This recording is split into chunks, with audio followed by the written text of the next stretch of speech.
I would like to request you that we may proceed our second session, which is about the camel role in the food security.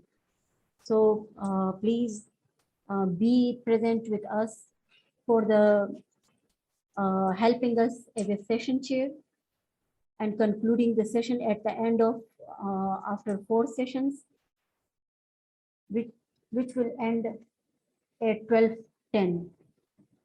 So please allow us. Now I would like to request Professor uh, Dr. Abdul Razik Kakar, who is the camel scientist, ethnoecologist, and desert explorer. He is also the right hand and co-founder of the World Camel Day and Camel Association of Pakistan in June 2009. Currently, he is working as an international consultant of camel dairying, as a technical manager at Al Ain Farms, UAE. He is recognized as international livestock specialist at the FAO, freelance researcher and development advisor in the field of animal agriculture. He is working with the camels since 2004 in the nomadic with the nomadic people.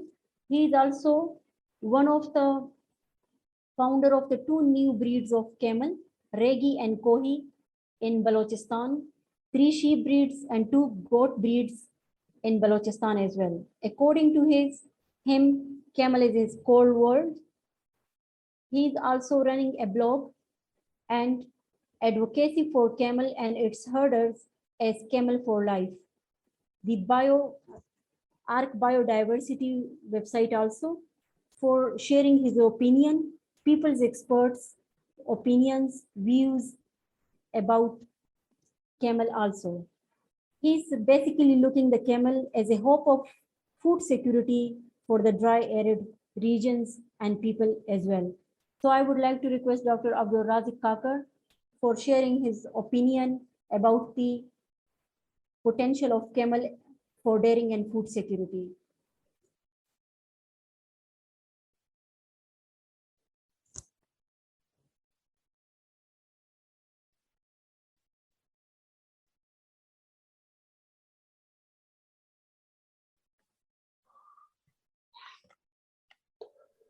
Hello, everyone.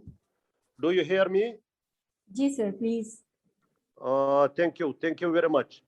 I am Dr. Abdurazik.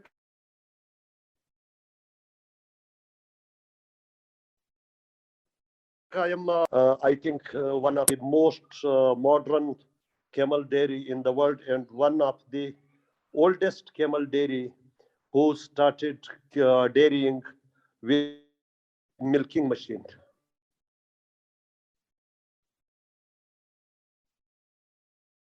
With heads like the potential of camel is a dairying animal. So camel is the very potential animal, but for a very long time, the policymakers they misunderstood the importance of the camel. So for me, the camel is more important than its milk, than its meat, because the camel is, for is a nowadays I am teaching or studying a lot about the ecosystems. So, ecosystem management, all the animals are created by nature just to manage the ecosystem, not to eat by someone. For example, the camel was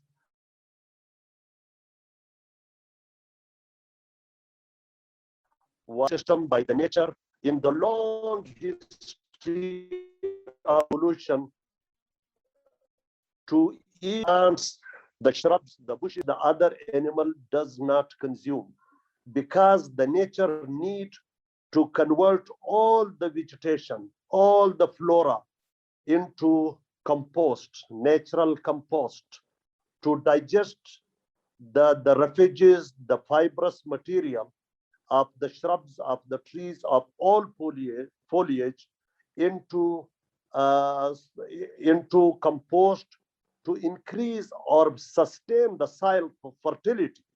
if the soil fertility will be sustained, there will be very good vegetation, very good forest, very healthy ecosystem. So the nature created camel in a very unique to eat the plants, the bushes, the flora, which is rejected by other livestock. So the nature must have some answer to consume this flora, which is rejected by other animals. So therefore, the camel was created. Later on, humans started to harvest or exploit the camel milk almost 3,500 years before. The camel is the only animal which was domesticated for milk, not for other purposes. Like other animals, some are domesticated for meat, some for wool, some for hair, some for work. But camel was originally domesticated for milk.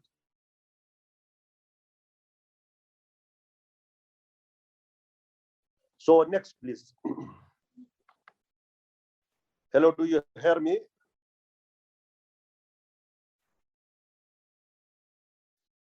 Hello, next, please. Do you hear me? Hello. Yes, sir. Yes, I can hear you. Please, next slide.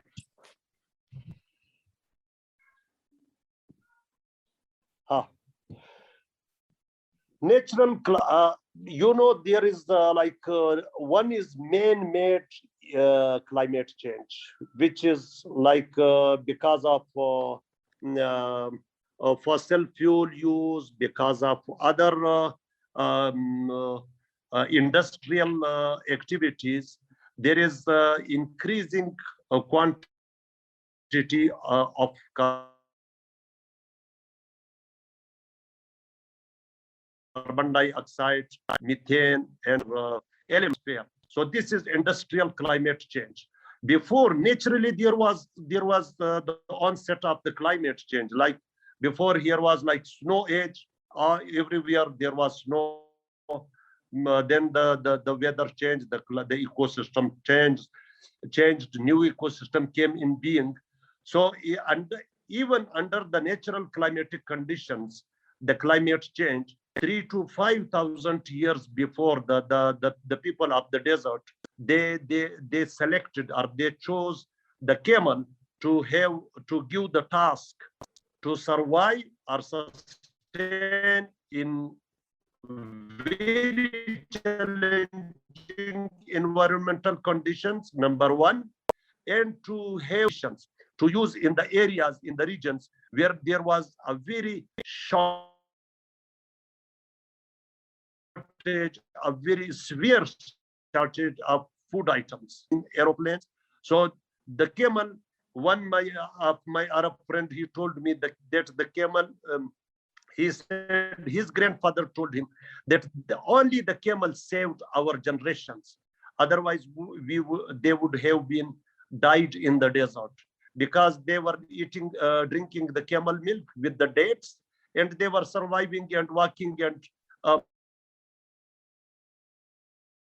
migrating or as a nomads in the desert. So camel is like, I usually quote that the camel made it possible to survive millions of people in the desert, in the dry lands. So camel is like the most promising animal, the most promising livestock among the other livestock.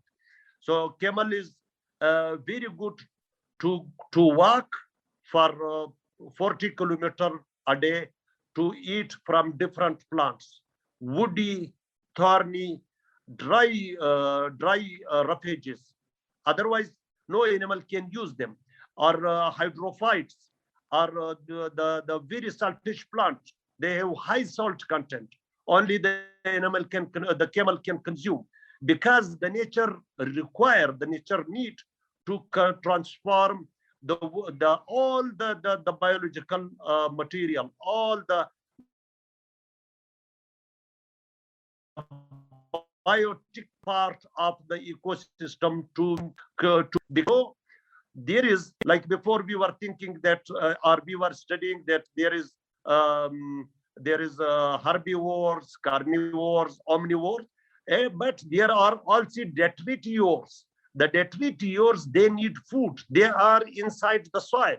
They are like earthworm, the bacteria, the algae, the fungi, the mold.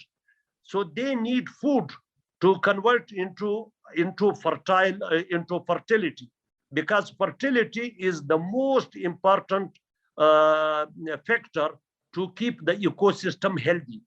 So camel is actually helping the humanity to keep the ecosystem healthy. So food security was also challenged in the desert ecosystem. Also the adaptation was the question. The people could bring other livestock from other different regions in the vicinity, like from the Middle East or the northern Persia, the southern Persia, but they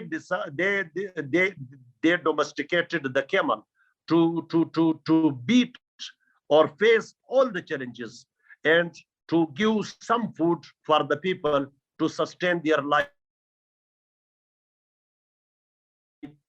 in challenging conditions. So because camel has strong walking ability. Next, please. Hello, next, please. Yes. So you can see this, I use this figures many times. So this is very, very reliable data. So you can see that with the onset of the industrial, so-called industrial revolution, the temperature is going up. It is like close to vertical up. It is almost close to vertical up. It is, you can say it is more than 60 angle. So this is very alarming, and the temperature is going up and up. Where I am living, my area, now I am sitting in Loralai, Balochistan. All the people here now say that this October was the cold month of the year. Now it is September, the end of today is the last day, but the weather is hot. So that is the man-made climate change. So it is very merciless phenomena of the nature, because nature has come with some kickbacks with response, and now the climate is, our earth is getting warmer and warmer. Next, please. So in such conditions, next, please.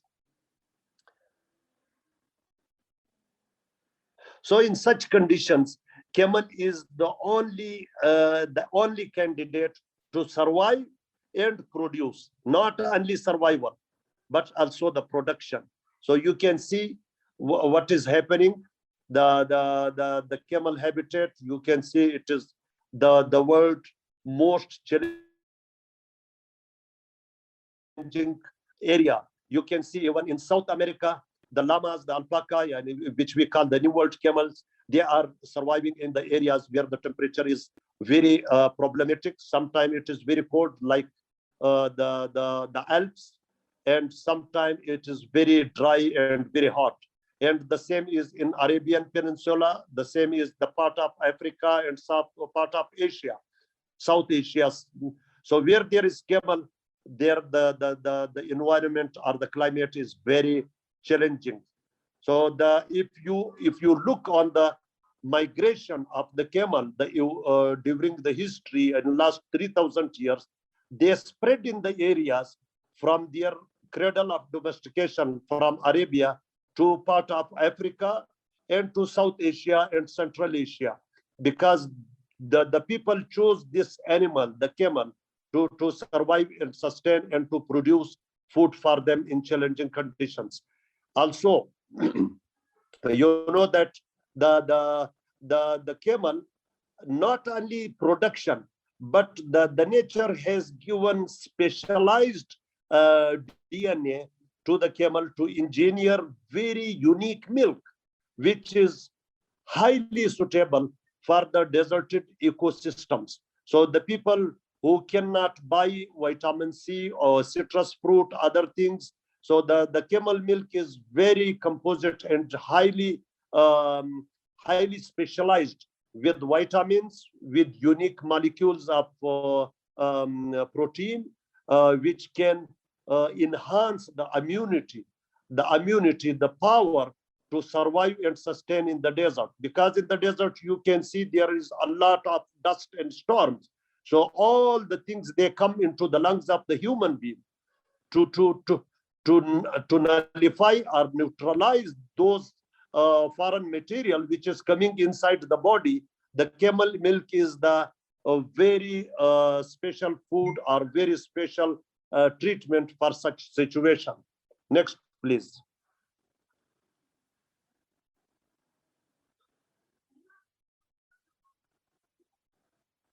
Next, please.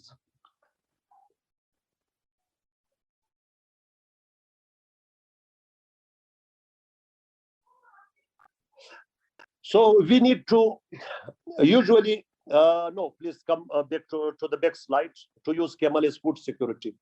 Okay, we usually we hear from the people that we should make high and advanced camel farms and keep the camel in very high input system, and we should produce more milk and we should earn more money.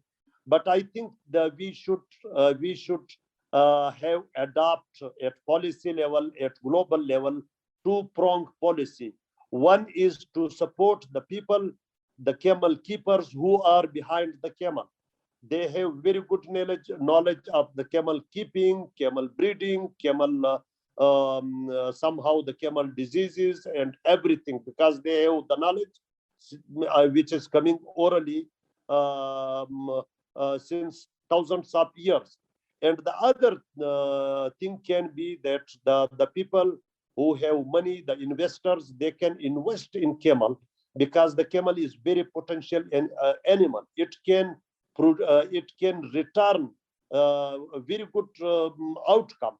Yani it is beneficial, profitable job to have a camel farm, to semi-intensive camel farm, to keep the camel, to bring the food or import the food from other regions, give some very good health cover. Like when you keep the camel, more camel in one space, there is like many problems, especially the dengue problem, the skin issues, and definitely when you keep more animal on small place, the problems come. And when you select the camel for milk, only for milk, it means you are shedding some other important genes, because we have noticed, it is our own experience, that the high yielding camel, they are more prone to mastitis, they are more prone to trypanosomiasis, they are more prone to blood-sucking parasites. So they are more prone even to lameness. They are more prone to poor fertility. So we should go for semi-intensive system to provide a comparatively larger area, so that the camel can walk, the camel can feel a bit natural, and they might have very good food and wet cover, and then you can put the camel in herringbone and you can have very good milk. For that system, for semi-intensive system, we must have very accurate, very efficient recording system, because the camel is very new area. All the data, we need data, and that data will be our knowledge. And knowledge is the heritage or the treasure of wealth for the humanity, for the future. Because the cow revolution is going to an end. It is going downward. Even nose diving, it is going downward, because many people left the cow dairying even in Europe. Many nomads, they are replacing cattle, local cattle in Africa, by the camels. So the camel are really the solution, really the solution. So we have, again, once again, I want to repeat, We have to support the people, the camel keepers, the nomads, the pastoralists who are behind the camels. And secondly, we have to give the idea of semi-intensive farming system, camel farming system, that system will provide milk to the urban masses. The people who are living in the cities, they need the milk which is properly packed, which is properly bottled, and which is available 24/7 in the supermarkets. Next, please.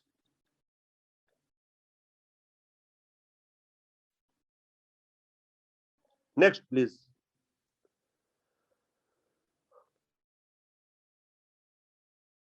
Please, do you hear me? Yes, please. Yes. Okay. So if we go for selection model of a dairying camel, so this is the model which I have formalized based on my experience, based on my knowledge. So we have to give some numbers. For example, per day yield. If a camel is producing 15 liter of milk, or whatever, whatever is your goal. For example, for me, the goal is like 10 liter per day.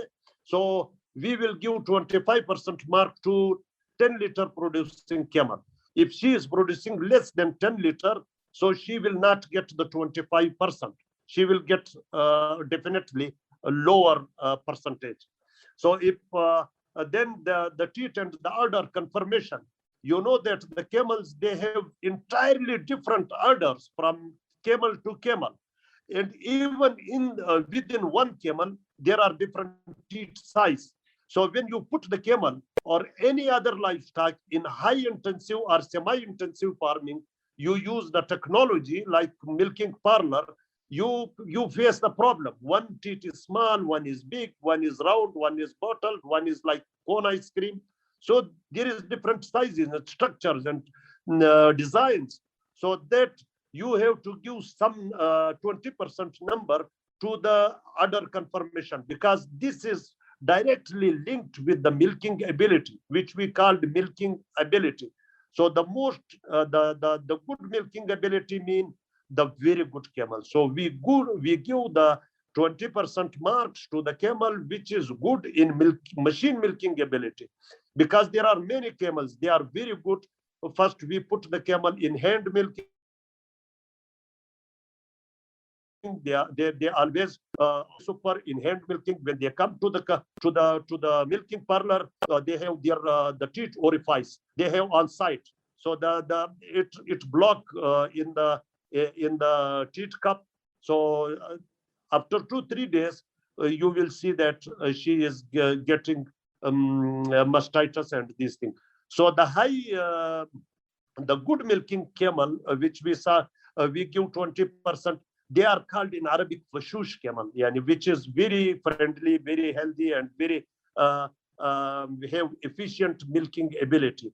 Then we give some number to, this is like actually, we call it actual milking time. When we put the cups, the teat cups, then the milk start, because the camel udder is also different from the cow udder. It has some milk in the teat, then the teat cistern, and then in the gland. So we usually we love or we like the camel which udder can be empty within 5 minutes. So also the lactation length. Some camels, they produce very high volume of milk for 3-4 months, then they go sharply down. So we should look for the camel which has reasonable lactation length, like 320 days or at least 300 days. So we can give 20% marks to this area. And then we have calving interval. Calving interval, it is very challenging to keep the calving interval at 2 years. Even 2 years is very challenging, because when you take 300 days milk, then it gets pregnant, and then she remain 1 year pregnant. So usually it crosses 2 years. So if you are a good manager, you are a good scientist, you keep it on 2 years, it means you have done an incredible job. Then is the mothering ability, because the camel only produce milk when when her calf is alive, or some calf we gave some we gave some other calf, we introduce another calf if one camel calf is died. So the mothering ability is the most important, one of the most important factor, because some camel they reject their calves. When they reject the calf, it means you cannot milk them. So then the susceptibility to mastitis, like I told you before, that some camels, usually the high yielding camel, or they have problematic orifice, the holes of the teeth, they suffer mastitis more. And I have noticed, and we have the data, based on our data, we know that some camels, even they are very fashush, easy milker, they have little actual milking time, but still they face they sometimes they are contracted by the mastitis. So mastitis is very important factor. Overall resistance to sickness. Some camels, like I have the data for thousands of camels, some they are not getting sick. They eat in the same area, they eat the same thing, they live and survive in the same area.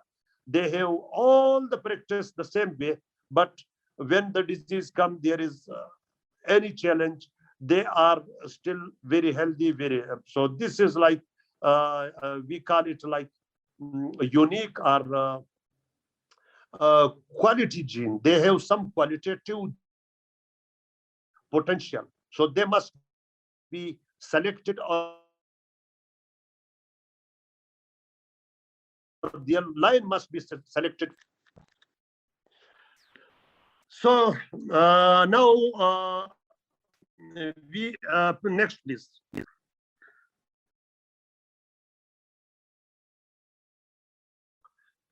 Next please. Sustainable and natural model.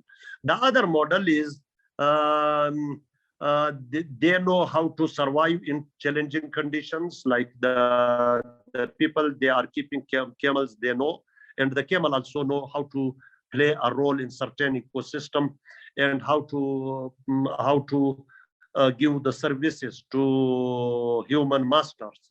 So the main issue are grazing challenges. Now the problem is, like we have seen in Cholistan, a lot of land is a lot of people. Yeah, I don't want to talk in detail on this political issue, but the grazing land is shrinking all over the world for the camels. Unfortunately, the poor policies are pushing the people who are behind the animals, behind the livestock, not only camel, to restrict their movement, to keep their camels in the farm, and to practice the mistake, repeat the mistakes which are done by the advanced countries, to keep the camel in small area, to produce very high and to with very high input system and high output system. That is not the workable model, because we can see the overall fertility, earth fertility, planet earth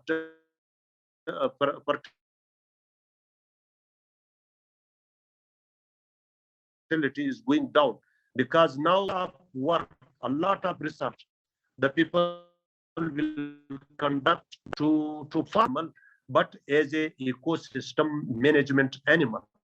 So when we keep the animal on grazing, it means we are making the planet Earth happy, and providing services for the Mother Earth health. So grazing must be allowed. The policy makers must come to this point and to provide opportunities for better grazing. So in the sustainable model, which I call natural model, the nomadic model, the main issue is the grazing challenge.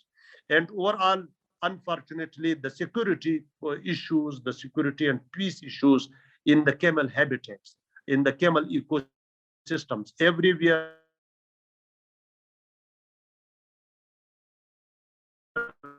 where there is camel, conflict. So I think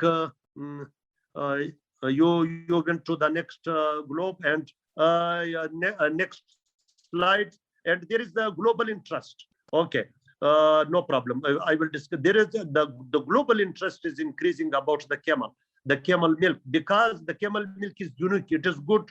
It is proven natural pharmacy for the health of the people, for the good health, and for the active health of human being. Because we are getting lazy. It is everywhere. That is the problem. Because genetically, with the evolution, the people were used to hunt their food. So they were moving a lot. Whenever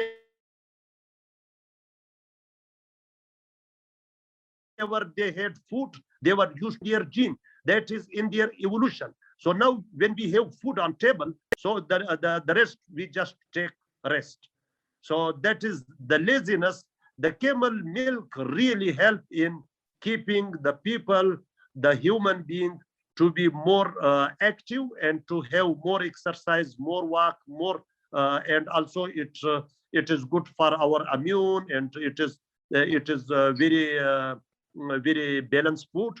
So the interest of the camel is increasing. I have one group, advocacy group, we have WhatsApp group with the name of Camel for Life International. So you can see there are members from all the dry lands of the world. Even some are from the Europe, some are from America. So next, please.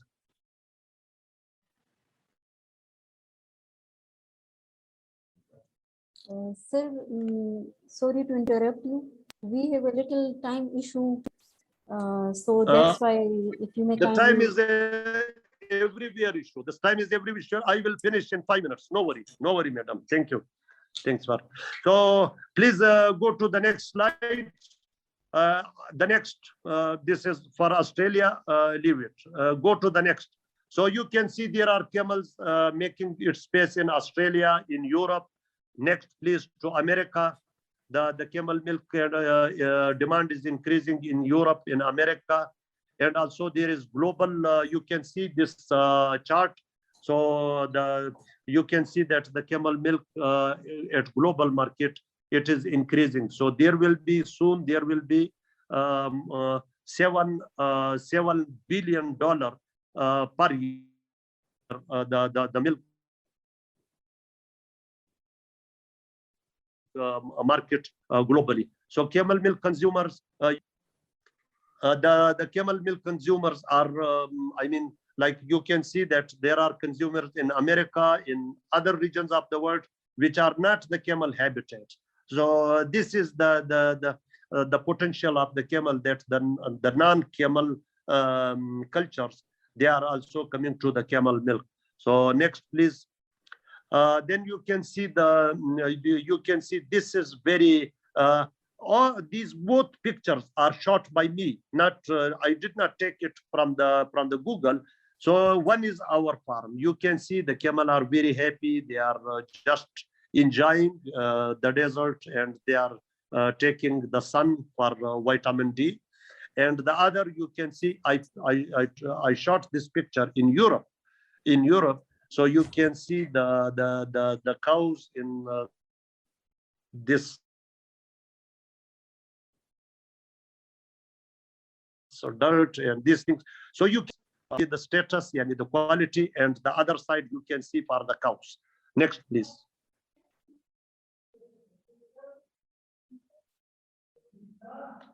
So then the camel dairy tops the other dairies because it needs very low input system. So low water requirement, 8 liter, less than even 8 liter. In very hot summer, it needs less than 8 liter to produce 1 liter of milk. In the same conditions, the dairy, the cow need more than 80 liter because she needs cooling system, sprinklers, and these things, washing and everything. So the camel has longer period of productivity, reproductive efficiency. One camel can give up to 8 to 10 calves in her lifetime. So strong reproductive efficiency, lesser complications. You can see in conversion ratio in energy, protein, everything. So I would have give more details, but now the time problem is there. So I am going quickly on my slides. Please, next. So next is the milk production potential of an efficient camel, Naga. Naga means female camel, Naka. So you can see this is one example. 30, 35 liter, 25 liter, and the length you can see up to 300 days. So the camel is the real potential. Potential is there. Now it is our job, our responsibility to select them, to keep them happy, to keep them comfortable, and to harvest the potential of the camels. Next, please. So this is like the tabular form of the same graph. You can see here are many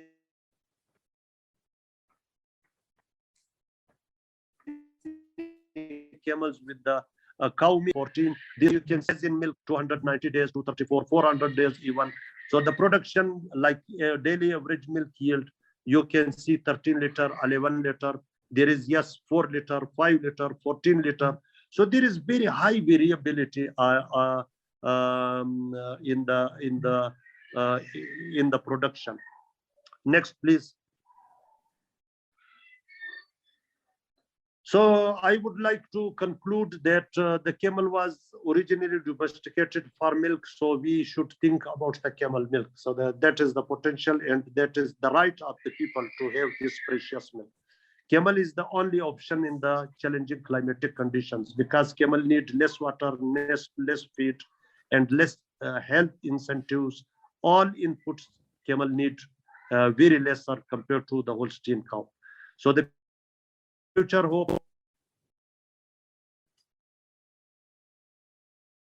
for the camel is very bright because of the milk. The graphs figures that there is very high demand for the camel milk, and also we need advanced and policy level interventions.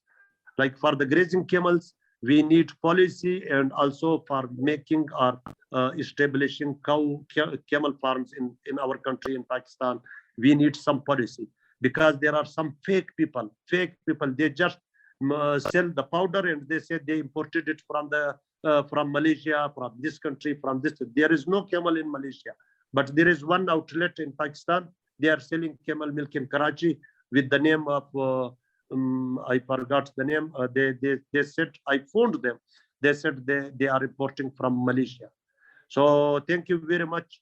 This is my picture during my research time in Cholistan. I took a lot of camel milk.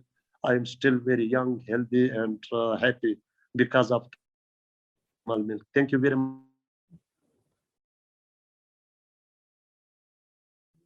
much for your patience.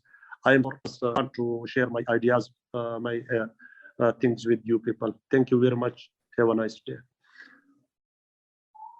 Thank you so much, Dr.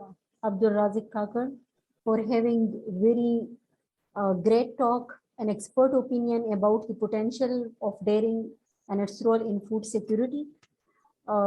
It is so unfortunate to have us short of time. So next